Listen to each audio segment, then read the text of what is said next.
जब हम time complexity को एनालाइज करते हैं किसी एक एल्गोरिथम पे, किसी एक पार्ट ऑफ कोड पे, तो हमको देखना होता है कि वो पार्ट ऑफ कोड वो क्या चीज़ है। मतलब उसमें हम फॉर लूप्स यूज़ कर रहे हैं या फिर व्हाइल लूप या फिर किसी भी तरह का लूप्स यूज़ कर रहे हैं। अगर ऐसा है तो उसको हम इस वाली कैटेगरी के अंदर डालते हैं, इटरेटिव वर्जन्स के अंदर। और इसकी एनालिसिस जो होती है टाइम कॉम्प्लेक्सिटी वो थोड़ी डिफर करती है। ठीक है। और अगर वो जो कोड स्निपेट था अगर वो रिकर्सिव इक्वेशंस यूज़ करता है, तो उसको हम डालते हैं इस कैटेगरी में, रिकर्सिव वर्जन की कैटेगरी में। और इसकी टाइम कॉम्प्लेक्सिटी कैसे एनालाइज करते हैं वो थोड़ी डिफर करती है। अगर वो ये दोनों चीज़ को फॉलो नहीं करता, लेट्स से अगर केवल हम प्रिंट करा रहे हैं या फिर वैल्यू इंक्रीमेंट करा रहे हैं उस कोड स्निपेट में, वो आता है इस कैटेगरी में, मतलब कांस्टेंट। इस केस में हम बोलते हैं जो टाइम कॉम्प्लेक्सिटी है उस कोड उस पार्ट ऑफ कोड की जिसको हम एनालाइज कर रहे थे उसकी टाइम कॉम्प्लेक्सिटी है कांस्टेंट। है big O of C that is equivalent to big O of 1 constant time. इसको हम एनालाइज नहीं करना होता, हमको बस ये पता होता है कि इसका time complexity big O of 1 है। तो हम इटरेटिव वर्जन और रिकर्सिव वर्जन को अलग अलग तरीके से एनालाइज करते हैं। तो अगर हम इटरेटिव वर्जन के बारे में डिस्कस करें तो उस केस में हम लूप्स को यूज कर रहे होते हैं और हमको एनालाइज करने के लिए उसको लूप्स को अनरैप करना होता है, जिसको हम अभी देखेंगे। तो अगर हम रिकर्सिव वर्जन की बात करें तो उस केस में हम रिकर्सिव इक्वेशंस को यूज करते हैं। और इस केस में टाइम कॉम्प्लेक्सिटी को एनालाइज करने के लिए हमारे पास एक्चुअली तीन मेथड्स होते हैं। तो पहला है कि बैक सब्स्टिट्यूशन, दूसरा है ट्री मेथड और तीसरा है मास्टर्स थ्योरम। इस सेक्शन में हम ट्री मेथड को पढ़ेंगे क्योंकि ये काफी इंपॉर्टेंट होता है। इससे हम स्पेस कॉम्प्लेक्सिटी टाइम कॉम्प्लेक्सिटी निकालते हैं, प्लस इससे हम एक और चीज निकालते हैं, हमें इससे पता चलता है कि एक्चुअली रिकर्शन कैसे वर्क करता है। तो ये बहुत इंपॉर्टेंट है समझने के लिए कि रिकर्शन काम कैसे कर रहा है, हम इसको फॉलो करने वाले हैं। तो एक बार देखते हैं कि कैसा पैटर्न हम फॉलो करने वाले हैं। तो जितने भी कोड्स मैं लिखूंगा, कोड स्निपेट लिखूंगा, वो इस तरह से कुछ लिखूंगा, केवल ये चीज लिखूंगा और अज्यूम कर रहा हूँ कि इसके ऊपर जितना भी कोड लिखा हुआ है और इसके नीचे जितना भी कोड लिखा हुआ है उसकी टाइम कॉम्प्लेक्सिटी O ऑफ 1 है और हमें केवल इसकी टाइम कॉम्प्लेक्सिटी निकालनी होगी। लेट्स से इस केस में यहाँ पे इसकी कॉम्प्लेक्सिटी आ रही है O ऑफ n और इसके ऊपर वाली कॉम्प्लेक्सिटी थी O ऑफ 1 और नीचे वाली भी O ऑफ 1 थी और इसकी O ऑफ n आ रही है। तो अल्टीमेटली अगर हम इसको इसमें हाईएस्ट टर्म देखें वो O ऑफ n का ही आ रहा है। तो टोटल टाइम कॉम्प्लेक्सिटी इसी कोड स्निपेट पर डिपेंड करेगी। लेट्स से अगर इसका भी O ऑफ 1 ही टाइम आता तो टोटल टाइम कॉम्प्लेक्सिटी भी O ऑफ 1 होती। तो जो भी टाइम कॉम्प्लेक्सिटी होगी एक्चुअली इसी को बता रही होगी क्योंकि ये दोनों चीज हमेशा हम O ऑफ 1 लेने वाले हैं।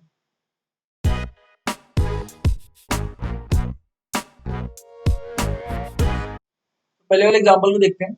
इसमें आई की वैल्यू स्टार्ट होती थी 0 से लेकर और जा रही थी मैक्स n माइनस 1 तक in steps of 1। I plus plus हो रहा था तो इन स्टेप्स ऑफ 1। तो इसके जो अंदर काम हो रहा था वो O ऑफ 1 टाइम ले रहा था। तो हमें बस ये देखना होता है कि जो इनर मोस्ट स्टेटमेंट है फॉर लूप में वो कितनी बार एग्जीक्यूट हो रही है, तो वही टाइम कॉम्प्लेक्सिटी हो जाती है। इस केस में हमें बस ये काउंट करना है कि इसके नंबर ऑफ इटरेशंस क्या होंगे, जितनी बार ये एग्जीक्यूट होगा वो कितने नंबर ऑफ इटरेशंस होंगे। तो इसको एक प्लॉट कर लेते हैं। एक रेस ट्रैक का एनालॉजी ले लेते हैं। लेट्स से एक रेस ट्रैक है जिसमें कि आई की वैल्यूज मान लें एज जहाँ पे स्टार्टिंग हो रही है 0 से लेकर और एंडिंग हो रही है n माइनस 1 में। और स्टेप्स हम क्या ले रहे हैं, स्टेप्स ले रहे हैं 1 की। तो हम स्टार्ट करेंगे 0 से और स्टेप्स ऑफ 1 में जाएंगे जब तक हम एंड पे नहीं पहुंच जाते। तो वो जिस तरह से चलेगा और यहाँ पे एट सम पॉइंट यहाँ पे आ जाएगा n माइनस 2 और फिर n माइनस 1। तो अगर टोटल नंबर ऑफ इटरेशंस की बात करें यहाँ पे n इटरेशंस हो रहे हैं, दैट मीन्स इसकी टाइम कॉम्प्लेक्सिटी हो जाएगी O of n। Second example पे आते हैं। इसमें i की वैल्यू स्टार्ट हो रही थी n से लेकर और एंड हो रही थी 0 पे और स्टेप्स हो रहे थे 1 के, i माइनस माइनस। अब हमें ये देखना है कि इनर मोस्ट स्टेटमेंट कितनी बार इटरेट होती है। सो हम स्टार्ट करें i इक्वल टू n से लेकर और जा रहे हैं i इक्वल टू 0 तक और स्टेप्स हमेशा 1 से डिक्रीज हो रहे हैं। तो यहाँ पे हो जाएगा n minus 1, n minus 2, n minus 3 और after some time it would be 1 and then 0। तो अगर हम इसमें इटरेशंस काउंट करें, इटरेशंस होंगे इसमें n प्लस 1। इसकी टाइम कॉम्प्लेक्सिटी होगी O of n plus 1 that is nothing but O of n। तीसरे एग्जांपल पे आते हैं। इसमें i स्टार्ट हो रहा है 0 से लेकर और एंड हो रहा है n माइनस 1 पे। 0 से लेकर n minus 1 in steps of 5। In this case we have steps of 5। अब हमें काउंट करना है कि कितनी बार इटरेट होता है, वही इसकी टाइम कॉम्प्लेक्सिटी हो जाएगी। तो i पहले 0 था, उसके बाद i हो जाएगा 5, फिर हो जाएगा 10, देन 15 और after some times n minus 5 and then n। और हमें काउंट करना है कि इसके नंबर ऑफ इटरेशंस क्या होंगे। तो इसके नंबर ऑफ इटरेशंस होंगे n बाय 5।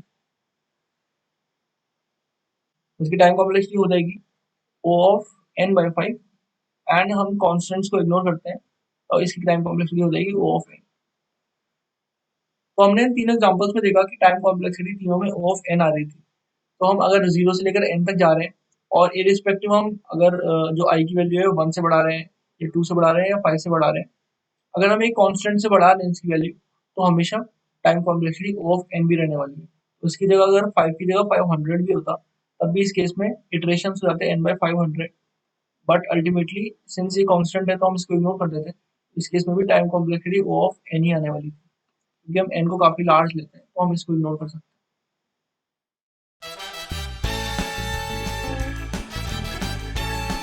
तो अब हम दूसरे सेट ऑफ प्रॉब्लम्स पे आते हैं।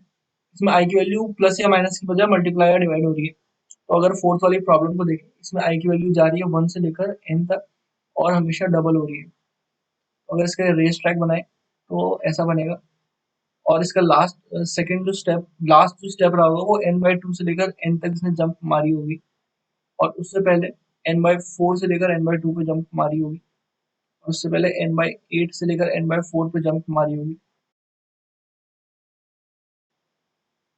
इस तरह से इसका रहा होगा प्रोसेस। तो अब हमें काउंट करना है कि इसमें नंबर ऑफ इटरेशंस कितने हैं। मतलब हमें काउंट करना है कि 1 से लेकर n तक पहुंचने के लिए नंबर ऑफ इटरेशन कितने लगेंगे जब स्टेप्स हो हमेशा डबल। तो जो ये टर्म्स बन रही है वो एक्चुअली एक जीपी फॉर्म कर रही है, क्योंकि ये हमेशा डबल हो रहा है। तो 1 को हम लिख सकते हैं 2 पावर 0, और ये हमेशा डबल हो रहा है तो 2 पावर 1, 2 पावर 2, 2 पावर 3।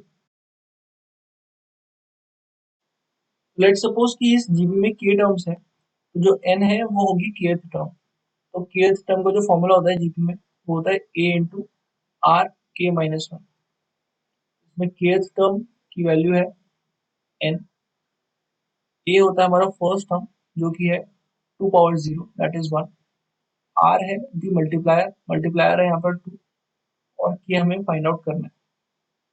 तो अगर वैल्यूज पुट करते हैं इसी चीज में तो हो जाएगा n equal to 2 power k-1। यहाँ पे अगर हम लॉग ले लें तो हो जाएगा log n base 2 equal to k-1। यहाँ पे k की वैल्यू आ रही है लॉग n बेस 2 प्लस 1। और k क्या था? k था कि कितने नंबर ऑफ इटरेशन हैं, ये एक्चुअली k था, और इसकी वैल्यू क्या आ रही है लॉग n बेस 2 प्लस 1। तो इस केस में टाइम कॉम्प्लेक्सिटी जो थी वो थी time complexity is equal to O of the number of iteration, that is O of k, and that is O of log n plus 1।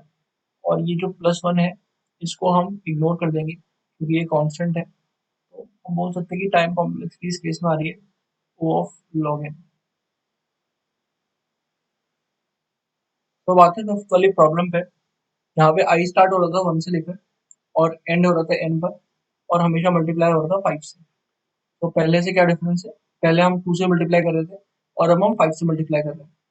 In this case ऐसा कुछ होगा कि लास्ट जो जंप होगी वो n/5 टू n होगी, second last jump होगी वो n/25 टू n/5 होगी, और इस तरह से ये कुछ रहेगा।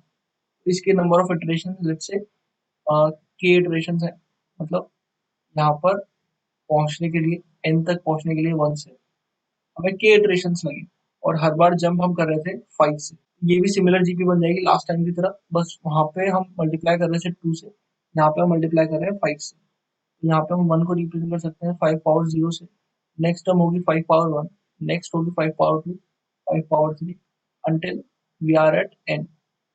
लेट्स से इस वाले जीपी में k टर्म्स हैं, तो हमारा अगर k इटरेशंस है तो टाइम कॉम्प्लेक्सिटी होगी O of k, big O of k। अब हमें फाइंड करना है बिग O ऑफ k की वैल्यू फाइंड करनी है n की टर्म्स में। हम कैसे कर सकते हैं, अगर यहाँ पे k टर्म्स है और लास्ट टर्म n है, तो हम बोल सकते हैं कि जो n है वो kth टर्म है। तो kth टर्म का हमने फॉर्मूला देखा था, हम बोल सकते हैं कि n equal to a into that is 1 into r, r is 5 power k-1, k-1 log n base 5 equal to k-1। अगर k की वैल्यू आ रही है लॉग n बेस 5 प्लस 1, आ रहा है k की वैल्यू। अगेन वील इग्नोर दिस, हम बोल सकते हैं time complexity is big O of log n base 5। अब बेस 5 को भी हम इग्नोर करेंगे, और यहाँ पे हमने बेस 2 भी नहीं लिखा था, क्योंकि वो भी अल्टीमेटली एक कांस्टेंट ही है। हम केवल ये बोलेंगे। तो इन दोनों चीज़ की कॉम्प्लेक्सिटी सेम आ रही है। हालाँकि यहाँ पे हम मल्टीप्लाई कर रहे थे 5 से, यहाँ पे कर रहे थे 2 से। अगर हम मल्टीप्लाई 5000 से भी करते थे, तो भी उस केस में log n ही आती है इसकी टाइम कॉम्प्लेक्सिटी। अब हम आते हैं सिक्स्थ वाले एग्जांपल पे। यहाँ पे हम स्टार्ट करें i को n से और ये i जा रहा है 1 तक और हमेशा डिवाइड हो रहा है 2 से। तो एक तरह से देखें तो जस्ट इसका ऑपोजिट है ये। यहाँ पे हम स्टार्ट हो रहे हैं i इक्वल टू n से और एंड हो रहा है i इक्वल टू 1 पर और हमेशा हाफ हो रहा है इसके। तो यहाँ पे फर्स्ट स्टेप जो होगा वो जाएगा n से लेकर n/2 तक, फिर सेकंड स्टेप जाएगा n/4 तक, फिर थर्ड स्टेप जाएगा n/2 तक और जो लास्ट स्टेप होगा वो जाएगा 2 से लेकर 1 तक। यहाँ पे let's say iterations number of iterations from n to 1 when we are dividing each element by 2 that is equal to k। ये भी एक जीपी बन जाएगी। इसका फर्स्ट टर्म होगा n और लास्ट टर्म होगा 2 पावर 0, सेकंड लास्ट टर्म होगा 2 पावर 1, फिर होगा 2 पावर 2, फिर होगा 2 पावर 3 एंड दिस। तो अगर हम इसको रिवर्स ऑर्डर में लिखें तो ये जीपी कुछ ऐसी होगी 2 power 0, 2 power 1, 2 power 2, 2 power 3 until it becomes n। और यहाँ पे नंबर ऑफ इटरेशन है k के इक्वल। तो ये जो चीज़ है वो एग्जैक्टली सेम है जब हमें फोर्थ वाले एग्जांपल में मिली थी। हमने उस केस में देखा था कि इसकी time complexity big O of log n आती है, तो यहाँ पर भी time complexity big O of log n ही आने वाली है। तो हमने इन तीनों एग्जांपल्स में देखा कि हर बार time complexity O of log n ही आ रही थी। मतलब अगर हम जा रहे हैं 1 से लेकर n तक और मल्टीप्लाई कर रहे हैं किसी कांस्टेंट से, तो वो time complexity O of log n रहेगी। डिपेंड नहीं करता कि यहाँ पे क्या कांस्टेंट है, अगर यहाँ पे कांस्टेंट है तो log n रहेगी। और अगर लेट्स से हम n to 1 आ रहे हैं और डिवाइड कर रहे हैं किसी कांस्टेंट से, तब भी log n ही आ रहा था। तो हमने अभी तक जितने भी एग्जांपल्स किए हैं, तो ये काफ़ी कॉमनली यूज्ड एग्जांपल्स हैं। तो ये हमें यूज़फुल होंगे जब हम आगे वाले नेस्टेड लूप्स वाले प्रॉब्लम्स करेंगे। प्लस जब हम रिकर्शन के लिए टाइमलेस स्पेस कॉम्प्लेक्सिटी निकालेंगे, तो उस केस के लिए भी काफ़ी यूज़फुल होंगे। तो सेवंथ प्रॉब्लम पे आते हैं। यहाँ पे जो आउटर लूप है, वो चल रहा है 0 से लेकर n तक और स्टेप्स हैं यहाँ पर स्टेप्स ऑफ 1। जो फिर इनर लूप है, वो चल रहा है j इक्वल टू 0 से लेकर n तक और इसके स्टेप्स हैं 1। तो हमें टाइम कॉम्प्लेक्सिटी कैलकुलेट करने के लिए हमें ये देखना है कि ये जो इनर मोस्ट स्टेटमेंट लिखी हुई है वो कितनी बार एग्जीक्यूट होती है, तो वही हमारी टाइम कॉम्प्लेक्सिटी हो जाएगी। यहाँ पे n लो या फिर n-1 लो, तो वो ज़्यादा फर्क नहीं डालेगा। इस केस में जब नेस्टेड लूप्स आ जाते हैं तो it's always better to unwrap these things, but but if they are not depending upon each other, so we can skip unwrapping these loops। तो यहाँ पे अगर हम देखें तो ये आउटर लूप जो है वो 0 से चल रहा है n-1 तक जा रहा है और इसके स्टेप्स हैं 1। और ये जो इनर लूप है ये आउटर लूप पे डिपेंड नहीं करता। j की वैल्यू 0 से n तक ही जाएगी हमेशा, भले ही i कुछ भी हो, और हमेशा इन स्टेप्स ऑफ 1। सो अगर ये इंडिपेंडेंट हैं तो इनको अनरैप करने की जरूरत नहीं है। हम इनकी इंडिविजुअल टाइम कॉम्प्लेक्सिटीज निकाल सकते हैं। जैसे इसकी टाइम कॉम्प्लेक्सिटी होगी, ये n बार चलेगा, n टाइम्स चलेगा, इसकी ये भी n टाइम्स ही चलेगा। तो हम इन दोनों को सिंपली मल्टीप्लाई कर सकते हैं, that is O of n into n। Total time complexity इस वाले कोड स्निपेट की ये हो जाएगी, that is O of n square.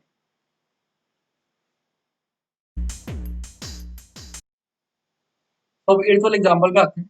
यहाँ पे हम देखें तो आउटर लूप जो चल रहा है वो i इक्वल टू 0 से लेकर n-1 तक चल रहा है इन स्टेप्स ऑफ 1।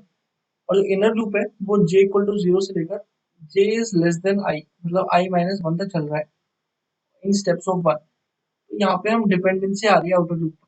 तो इस केस में हम सिंपली ये नहीं बोल सकते कि n स्क्वायर कॉम्प्लेक्सिटी है, इसमें हमें एनालाइज करना पड़ेगा चीज़ों को। तो हम एनालाइज कैसे करते हैं वो हम देखते हैं। तो हम ये करते हैं कि i इक्वल टू 0 से लेकर जहाँ तक ये i जा रहा है उसको एक बार लिख लेते हैं और उसमें पैटर्न देखते हैं कि पैटर्न क्या आ रहा है और उसको फिर जनरलाइज कर देंगे। तो हम देखते हैं कि i इक्वल टू 0 के लिए ये चीज़ कितनी बार एग्जीक्यूट होगा। i इक्वल टू 0 के लिए j एक बार भी इटरेट नहीं होगा क्योंकि ये स्टेटमेंट ही फॉल्स हो जाएगी। फिर i इक्वल टू 1 के लिए j एक बार एग्जीक्यूट होगा जब j की वैल्यू 0 होगी। i इक्वल टू 2 के लिए j दो बार एग्जीक्यूट होगा। सिमिलरली i इक्वल टू 3 के लिए j 3 बार एग्जीक्यूट होगा। Similarly i equal to n-1 के लिए j n-1 बार एग्जीक्यूट होगा। तो इनर मोस्ट स्टेटमेंट कितनी बार एग्जीक्यूट हो रही है ये देखने के लिए हम सिंपली इसको ऐड अप कर सकते हैं। That is the time complexity will now be equal to 0 plus 1 plus 2 plus 3 plus until n minus 1. So this would be n minus 1 into n by 2. That is the time complexity is now O of n square.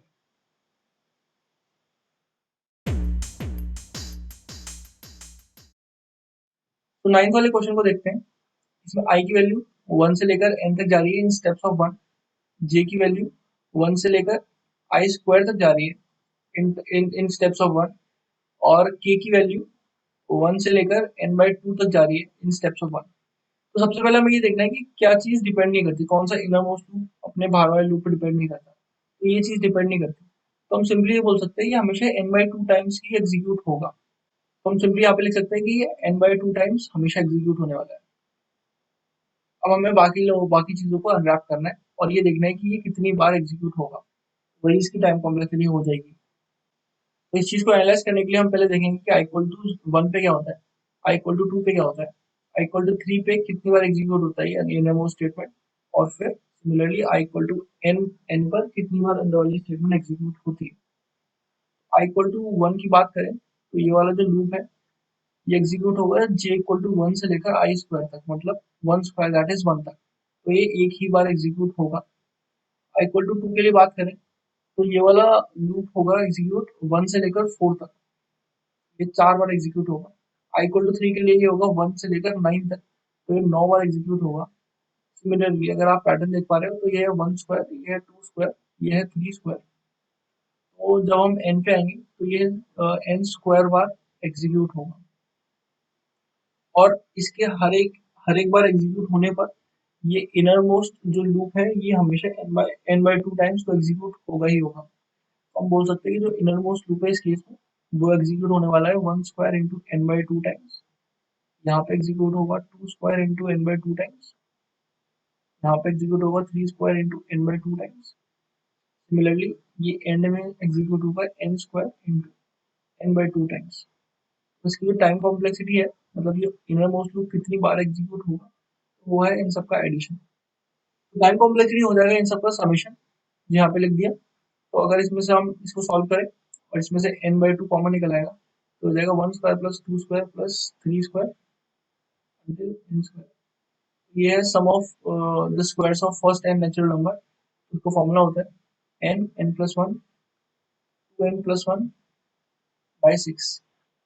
तो अगर इसमें n की terms निकालें तो n की terms आएगी n power 4 में, तो वही हो जाएगा टाइम कॉम्प्लेक्सिटी का फॉर्मूला हो जाएगा यहाँ पे O ऑफ n4।